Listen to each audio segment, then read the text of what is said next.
पनि एचआईभी आइसकेछ गरे टिठेरै छापछाप्ती भइसक्यो। म त भन्छु डाक्टर साहबहरू अब केही उपाय लगाउनु पर्यो, औषधि बनाउनु पर्यो, यस्तो औषधि बनाउनु पर्यो त्यो बोका बोका केटाहरू हुन्छ नि कमाउन गएको हुन्छन् ती कमाउनु भन्दा अगाडि घरमै भएको बेलामा औषधि ल्याएर एक गोली खिलाइदियो भने पनि 6 महिना 1 वर्ष कामै नगरोस् के टुनटुरे तिनीहरूको। अनि आइमाई पनि बोकिनेहरू छ कि यहाँ बुढा कमाउन गएको बेलामा आइमाई पनि बिग्रिरहेछ अरूको बुढासँग लागिरहेछ कि त्यो आइमाईले पनि ट्याक्क एक गोली खिलायो भने आइमाईले पनि न चिलाउने न खुन्जलाउने न चुमुक छाड्ने त्यस्तो बनाइदेऊ कि अब अनि त एचआईभी आउँदैन। म त डरै लागिसक्यो हो आफ्नो बुढोसँग सुत्नु पनि डर लागिसक्यो। अब के गर्ने होला यो नेपालमा त्यस्तो आइसक्यो त है। विचार गर है बोका केटाहरू।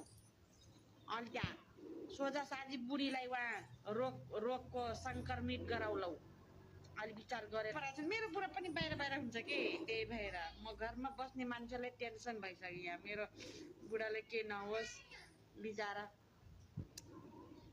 आइमाईको जात कोही बोकिनेहरू हुन्छ लोभाउँछ केटा मान्छे लोभिन्छ त्यही हो के। वास्तवमा त केटीहरूको दोष छ के। केटीहरू कस्तो दोष छ केटीहरूलाई नै जाँगरै नलाग्ने र मनै नलाग्ने हुने के।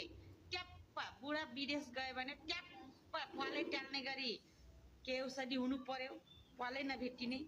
अनि केटा मान्छे चाहिँ विदेश गयो जान बित्तिकै कोही उतै बोकिनी पट्याउला कि भनेर त्यो टुनटुरै नै उठ्ने बनाइदियो कि अनि आउँदैन यस्तो नेपालमा। हाम्रो नेपाल स्वस्थ हुन्छ कि हेल्दी हुन्छ मात्रै। यस्ता नाना थरीको यो डरलाग्दो रोग आउँदैन कि एचआईभी एड्स जस्तो। खै वैज्ञानिकहरूले के त पत्ता लाग्यो तर यो केटा मान्छेको टुनटुरे नउठ्ने आइमाईहरूलाई मन नलाग्ने औषधि चाहिँ बनाएन कि क्या हो यार। छ्याक्कै लाग्छ।